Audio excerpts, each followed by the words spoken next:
coconut grove. Well, the guys and the stray cats go silky swing to the bar beat.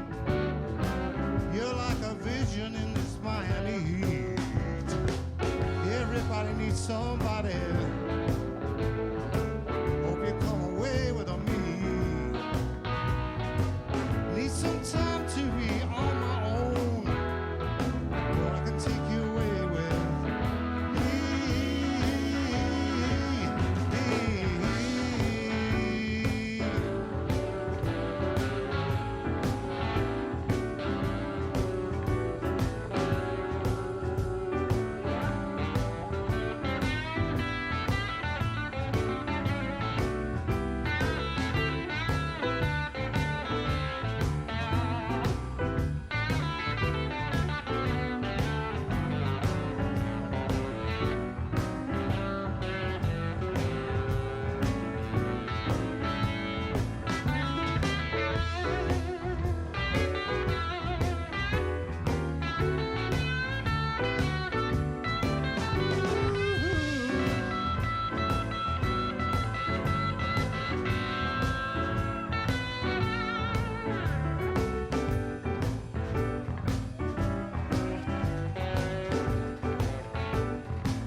heart.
Okay, let's hear it by Mr.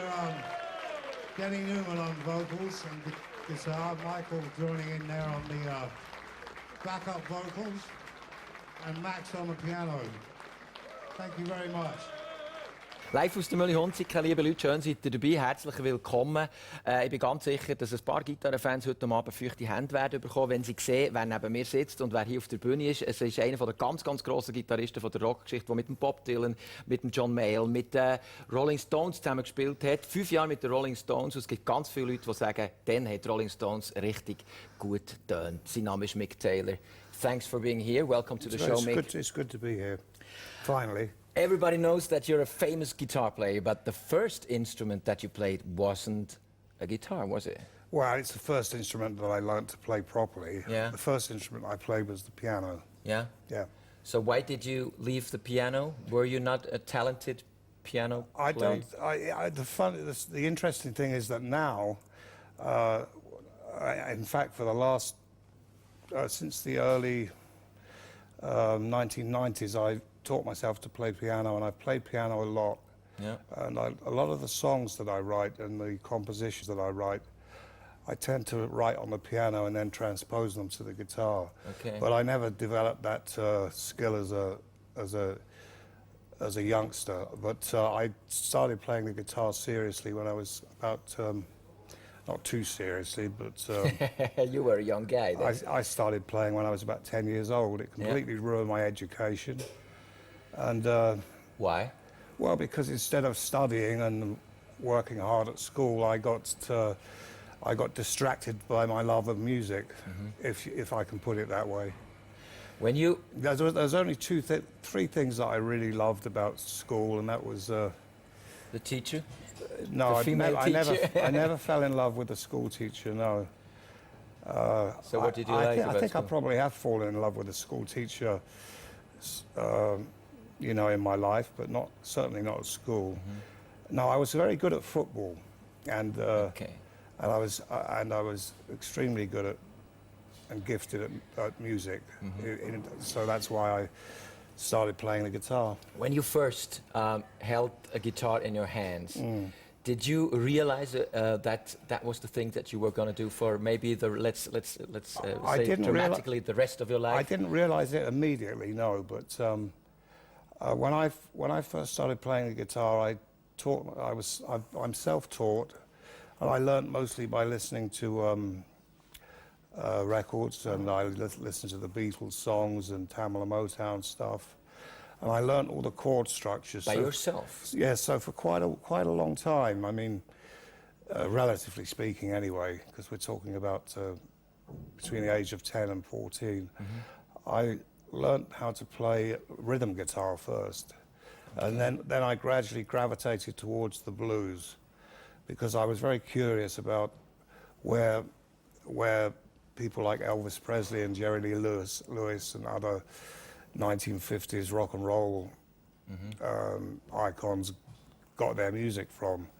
And then I heard Chuck Berry, and from Chuck Berry I moved to the Chicago blues. And by the time I was about 15, I was going to see John Mayall and Eric Clapton and the Blues Breakers. Okay, we're gonna speak about this in a minute. People know about this part of your life, about John Mayall, about the Stones. Yeah, I think they do, but maybe how they're much not. do they know? They're not. We're gonna talk about that. Good, okay. Maybe they're not aware of what kind of life you lead now. What is your life like now these days? It's music. It still revolves around music, almost exclusively. I'm writing a book as well, but I've started doing that in 1999, so I'm sort of at the tail end of working on a book, and I'll be doing that also on a laptop while I'm on the road, not just on this tour. Is it your biography that you're about to Yeah, it's an autobiography. Yeah. So you're taking your time. If you say you started writing 10 years ago? Well, I started doing it for my own pleasure, really. I've always liked to write. In fact, I found some notebooks of mine that go back to, not to John Mayall, but I found some notebooks that go back to 1971. And they're actually notes that I wrote about concerts that I played with the Rolling Stones, mostly in Australia, New Zealand, various parts of the world, and a lot of stuff about John Mayall that I've remembered. Okay. Maybe one sentence about the band that's playing with you tonight. Well, I have Michael Bailey on bass guitar, who is one of the original members of the Mick Taylor All-Stars band. Max Middleton also, who is also an original member.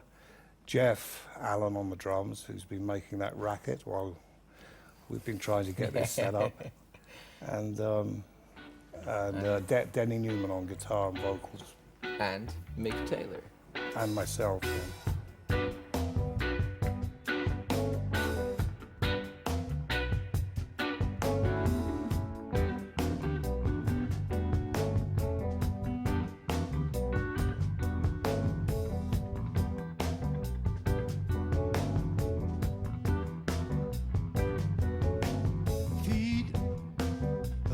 Don't fail me now. Just keep going somehow. Legs, bear with me for a while. Just keep going and give me one more mile. I ain't ready. I ain't ready. I ain't ready to see my burying ground. Hands, you got to feel to grip. Take that pen and write me something hip.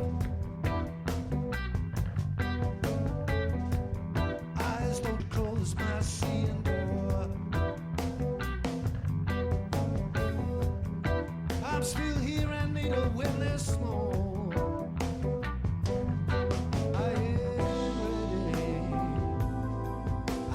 ready. I ain't ready to see my burying ground.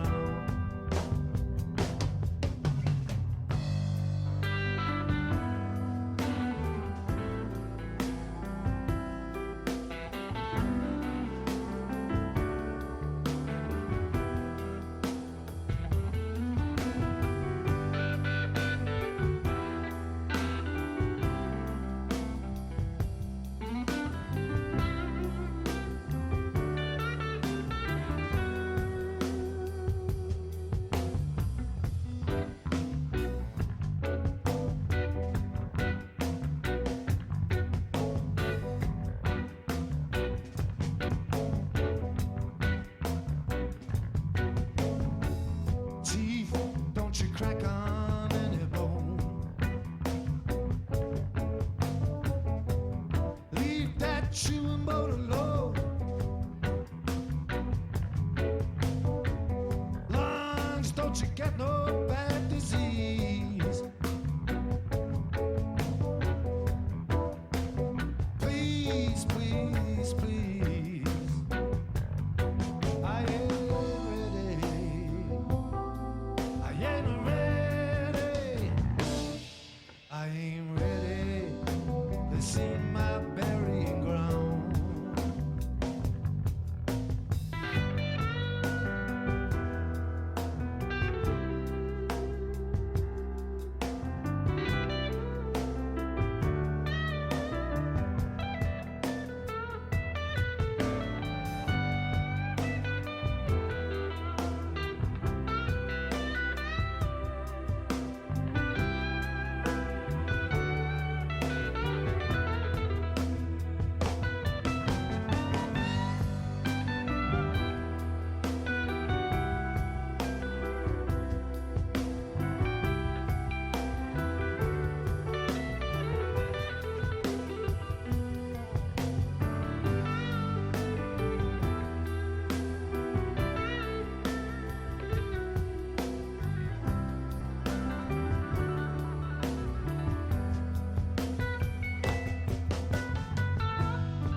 far down. You may be rich, child, you may be poor. And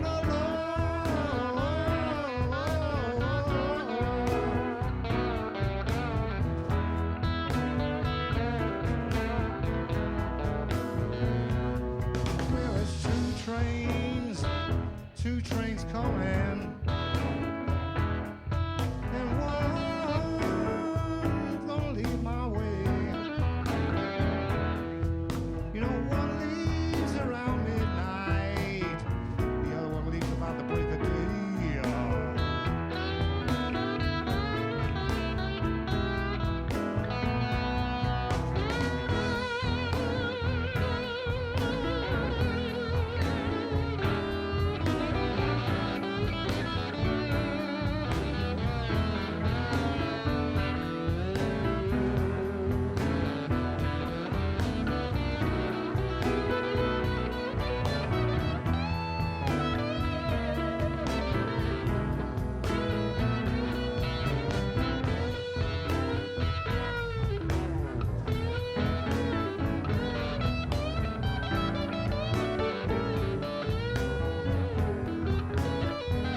Okay, this one's called Going South.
like to introduce to you on the drums one of the hardest working men in the music business. He's been working really hard since early this morning, setting up the equipment, setting up the drums, writing out the set list, organising this, organising that. And he still has the energy to play the drums, like amazing. Mr. Jeff Allen.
very much. Thank you.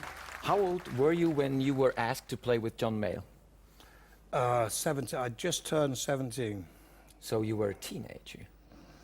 Yeah, well, You were very young. I was in my late teens. Yeah. Well, you say that I was young. In those days, it was considered to be young, but these days there are guys that learn how to play guitar. You know, sometimes as soon as they can walk. I mean, there's so many young guys playing guitar today, primarily because it's such a popular instrument, and it's also a lot easier in some ways for people to who are interested in taking up the guitar to buy videos or buy DVDs. When I was growing up, there was no such thing as a CD, and it was very hard to find blues music. You had to go to a specialist shop, and in London there were only one or two. But you knew John Mayall before he asked you to join the band? I didn't know him very well. I played with him once when Eric Clapton didn't show up for a concert near my hometown in Hertfordshire, and I sat in for Eric Clapton because he didn't show up. So I met him then, but it wasn't until about 18 months later that he called me up and asked me to join. And how did you react when you got the phone call? Oh, I was ecstatic. I thought this is a dream come true. Yeah. You know, and I'd always had a feeling that I was going to make a career out of playing guitar, but that was the first step. That's what set me on the road to making a career out of it. You know, and it was fantastic playing with him because I played every night of the week for 3 or 4 years all over the world. What did you learn from him? I learned a lot about, primarily about blues music and how universal it is, and how, because when I went to America with John Mayall, I was only 17, so that's a very impressionable age. So anything you experience when you're that young has a very big impression on you. So it's I have a lot of fond memories of my time with John Mayall. Your family allowed you to go to the stage, to the States? Oh yeah. At the age of 17? No problem, no discussions? No. Hi, Mama, I'm going to the States with John Mayall to play the guitar. No problem. No. They'd realised by then that was the only thing I was any good at, playing the guitar. Okay. So that took that lasted how many years, John Mayall? About 3.5 to 4 years. Until the next very important phone call.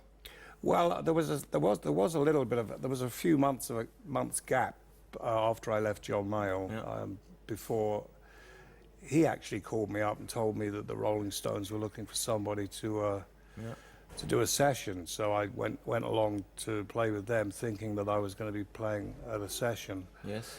And it was a recording session, and we played Honky Tonk Women and Live With Me, and the next day Mick called me up and said, come down again and play and join us. And I said, well, give me a couple of weeks to think about it, and I'll... Is that so? Yeah, more or less. That's something that probably many people don't understand. How does he need weeks to consider if he want to be part of the Rolling Stones? Well, because but you're thinking of it from today's perspective. Back then, I mean, there were lots of opportunities. I could have started my own band. I could have worked with other people as a producer. I think I got asked to join Jethro Tull, Free, Bad Company. But when I met the Stones, I liked them. My first impression of them was a positive one. Yeah, but I found a statement of yours of this time, and I was quite surprised to hear that. I just couldn't believe how bad they sounded. They did sound bad, yeah. Yeah, sloppy. When you heard them in the studios? Well, in the studios it was different because they had a producer. Okay. They had a very hands-on producer, somebody that could guide them and get the right sound. Of course, they're quite capable of doing that now, and they were capable of it by the time I left.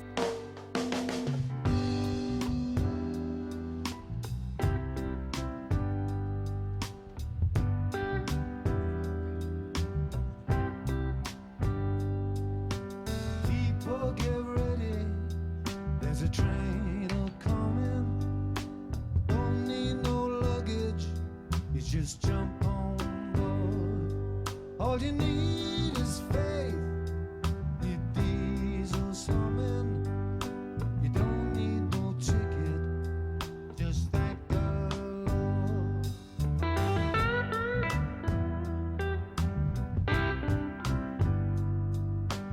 People get ready for the train from Jordan. It's picking up passengers coast to coast. All you need is faith, no matter what religion. 'Cause love loves the ones that love the most.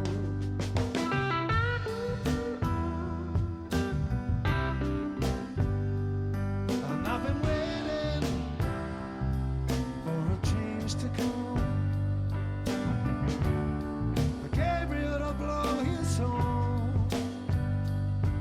I've been waiting for the tracks to rumble as a wake up the devil's call.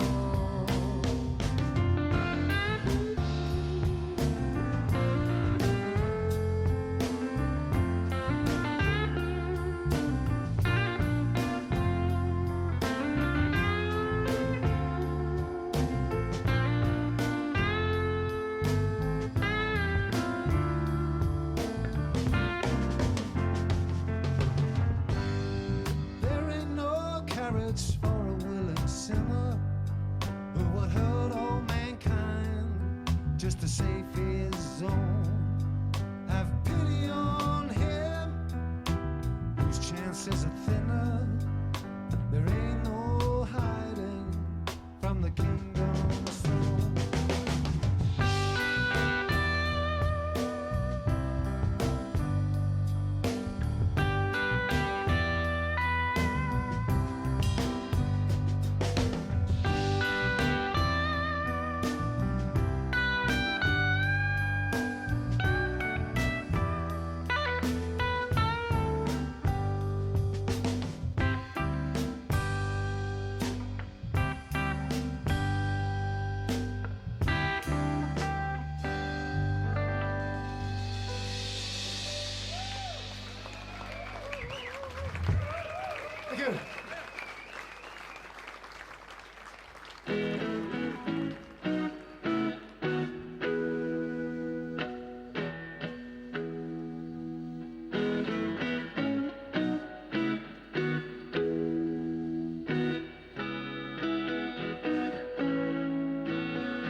said that there are many reasons why you left the Stones, and none of them is true. No, I said they're all. No, I didn't say that. None of them is the whole truth. I said they're all true. I wrote them down, all of them. One is drugs. You mentioned that. One that I read about was the question that you were the problem that you weren't given the credits. Yeah, that's another. Is that so? That's true. Yeah, but that's true. But it's looking back on it. I mean, I don't think the kind of person that I am now, I don't think I would get. I think I'd be a bit more philosophical about it. Yeah. But you know, you have to remember that I was very young then and very stubborn and very. I wasn't quite as shy as people used to think I was, and so when I was told that I would get credit for something, I expected to get credit. But you didn't. You didn't. But I didn't. So you know that's. But you weren't able to fight. Did you try to fight for your rights? I mean. Well, I still do. They admit later on that you. Well, I mean, most people are aware of the songs that I had a big influence on, and of course, and most people are aware of that. Yeah, but you still don't get any till this day any royalties out of. Oh yeah, I get some. Of yeah. some. Yeah. Okay. I don't earn $250 billion a tour, but yeah, it's not the only. But I the only thing that counts, having millions in life. But I mean, the strange thing is that if you had have asked any of the Rolling Stones at the time, if they could see themselves lasting as long as they have, they would have laughed. Mm-hmm. They would have said, we'll never last that long. Because in those days, rock bands were only expected to last until they were 30 or 35 years old. But now, if you could choose, would you like to be a member of the Rolling Stones as we know them now? An occasional member, yes. Yeah. An occasional member, especially in the studio. Yeah.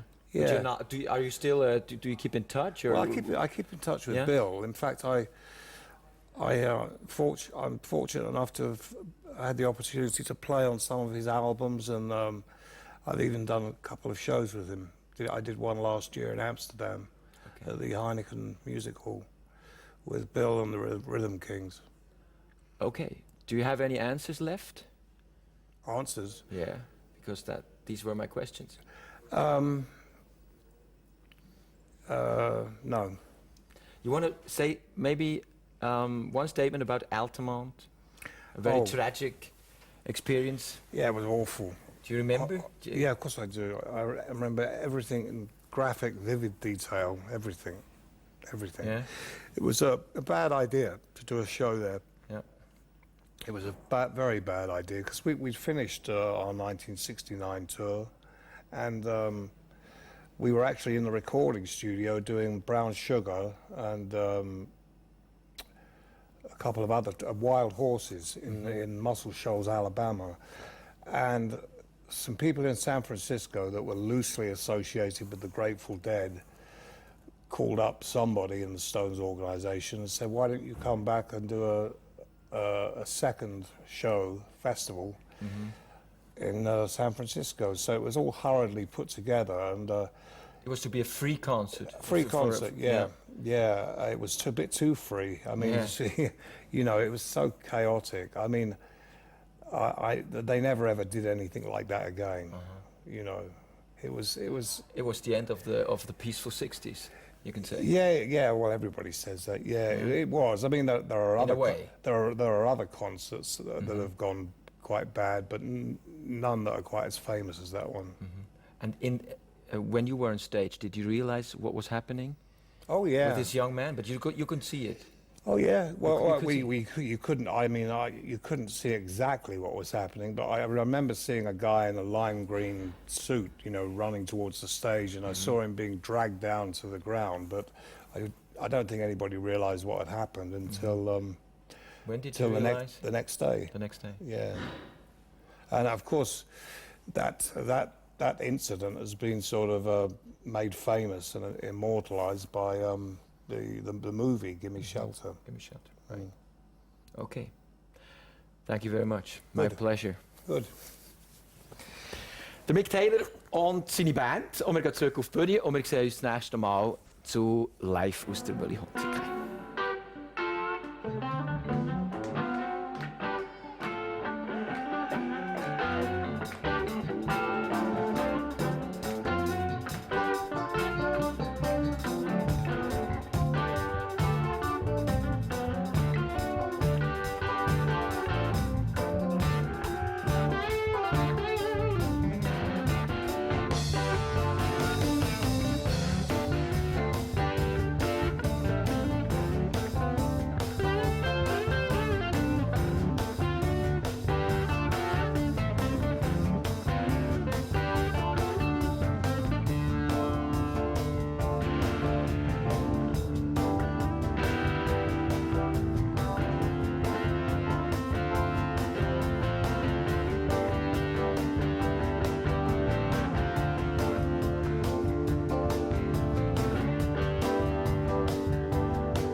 Thank you very much on behalf of myself.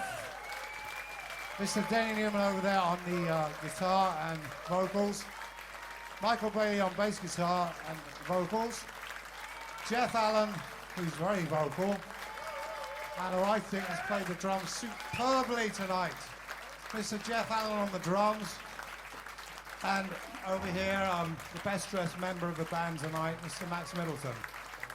Thank you very much. Good night.